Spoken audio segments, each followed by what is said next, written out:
Welcome to Queer Conversation. In the studio with me today is PJ, the director of MCC Welfare Services. We're going to talk today about loneliness. Hey, PJ. Hello, how are you? Good, thank you. You recently have done research on loneliness. Tell me why. Why? Well, so MCC Welfare Services started back in the 90s, and we were supporting people who were living with HIV and AIDS.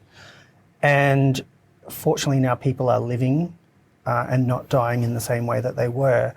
And what that meant for our organisation was that we needed to look at what was next.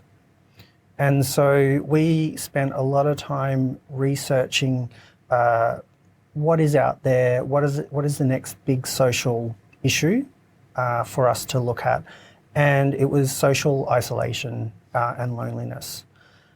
And so we sort of did all of that broad research and landed on this particular topic as our central focus. And then what we've started to do over time is build up our own research base. So in 2018, there was a loneliness report, and there was something like 1 in 4 people in Australia identified as being lonely.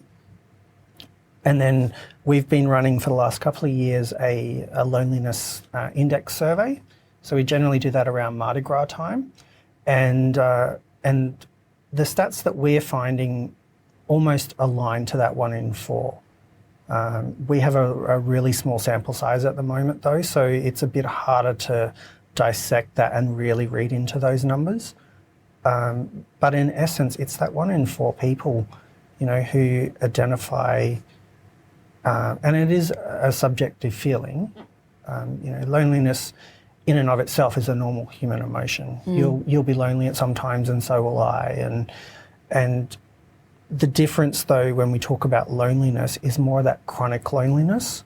So, you really don't have anybody else to contact or, to lean on or to talk with. You spend a lot of time by yourself, generally. What are the ages you're talking about? So in terms of chronic loneliness, the research is pointing to two cohorts, basically, the 18 to 25s and then the over 65-year-olds. And if you think about both of those cohorts of people, the 18 to 25-year-olds have just come through schooling, right? And they've had their friends that they saw every day, and suddenly they're now out in the world. And where are those friends? Because friends have gone off to different universities or TAFE, or they're working, or they've moved, or they're travelling. And so suddenly your support network that was around you is no longer there. And then you think about the over 65s, well, that's a retirement age. So you've primarily been working most of your life, no doubt.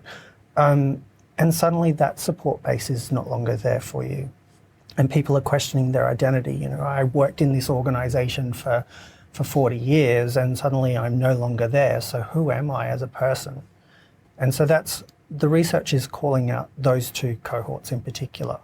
What do you hope to have to happen once we talk about it? What we're trying to do now is fund a 5-year project, because the thing about loneliness is that you don't just go, oh, I'm lonely, and someone says, come along to this event.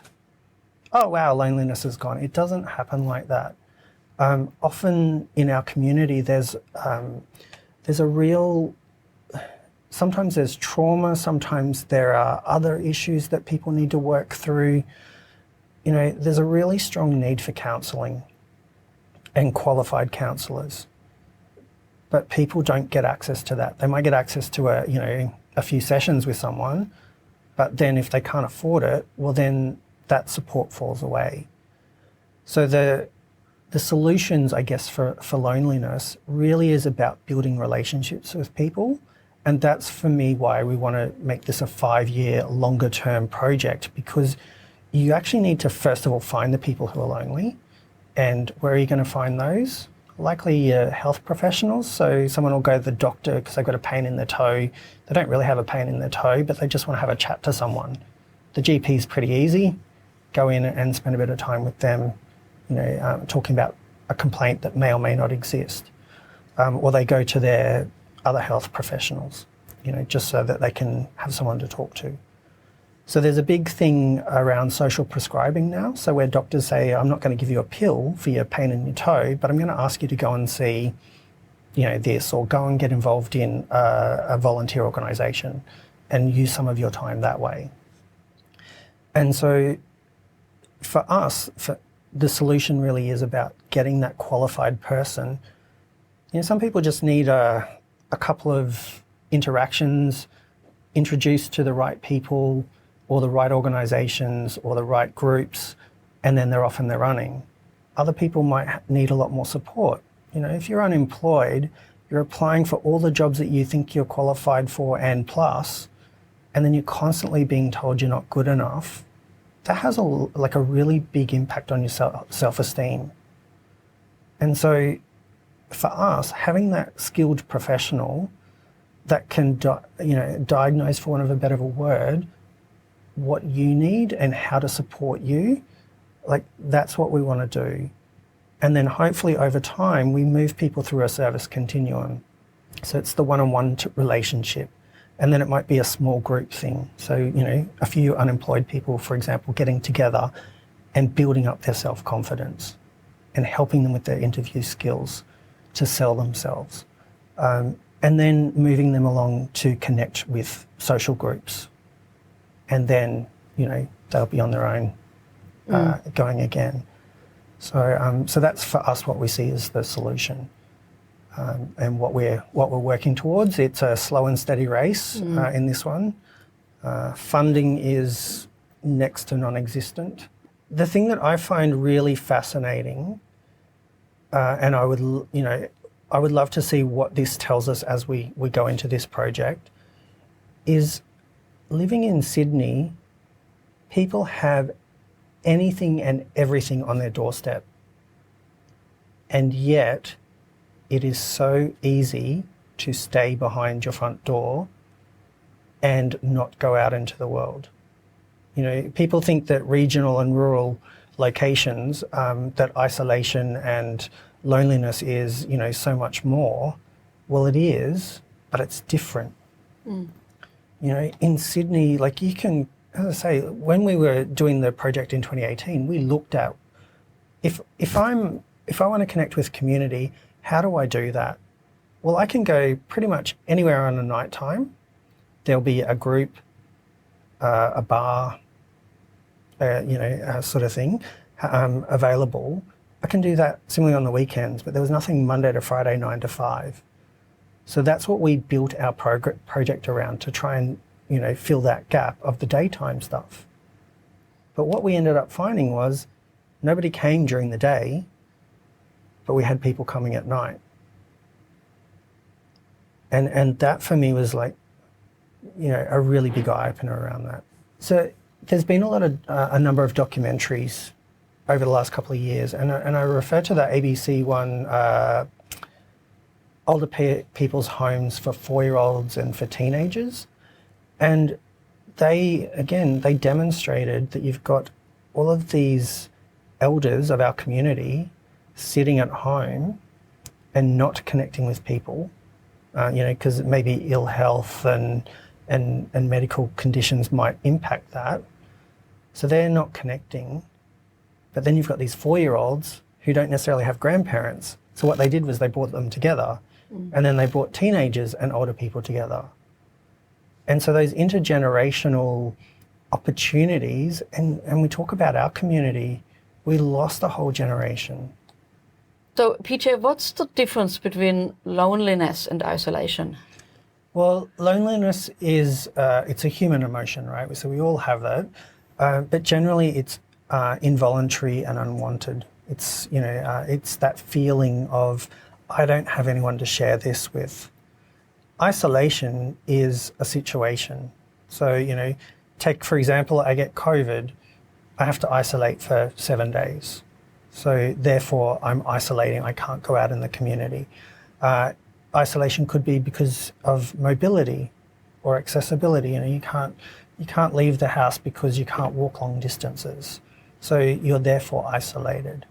So I guess the difference really is for us, when we talk about loneliness more so, that we're talking about this chronic feeling of loneliness, that an individual day in, day out feels that they have nobody to connect with. I can't contact that person because they're at work. Oh, so-and-so's got this on, so I won't be able to catch up with them. That kind of self-talk, I guess. And what are your feelings, or you might have research on that, what the consequences are of that chronic loneliness? So it actually leads to poor health outcomes. So anybody who is watching or listening to us today, what is your advice for them? For me, it's actually let go of the self-belief or the self-talk that you can't reach out to someone. I spend my days, I will randomly send someone a message just saying, hi, how you going? That opens up a dialogue for someone. It's checking in. And it takes work, right? It takes effort. Relationships take effort. But the important thing is you're not alone. In whatever is going on in your world, you're not alone. Is there a support service people could reach out to? There are a number that I'm aware of. So there's the Q Life chat line that people can call up. You've got the other organisations like Beyond Blue and Lifeline. But there are also other organisations and other groups in our community who I think actually help us quite a lot. For example, I'm part of a dinner group, right? And they meet every Thursday night, and all they do is meet for dinner. So there are ways and means of connecting with people that you're interested in. So I guess the first thing is to ask yourself, well, what is it that you're interested in? So there's many organisations that people can volunteer with. It doesn't mean that you need to lock yourself in, for the next 50 years to volunteer for an organisation, for example. And PJ, how can people support this project? Is there a website? Is there social media they can follow and get involved? Yeah, absolutely. So just look up MCC Welfare Services. Website is mccws.org.au, or again on Facebook, Instagram, we're on the Rainbow Tapestry. You'll find us there, or you can sign up to newsletters and so forth. All the standard stuff that most organisations will have. If you got the skills, you could even consider volunteering on our board. There's lots of ways that people can be involved and connected. So. Great. Well, thank you for the chat today, PJ. Really appreciate it, and all the best with the project. Thank you so much, and thank you for the opportunity. It's been a beautiful day. And if you like more queer conversation, make sure to follow us at Lotl Media, or check out our website, lotl.com, where you can also find 30 years of archive of Lesbians on the Loose magazine. My name is Silke Bader, and thank you for your company.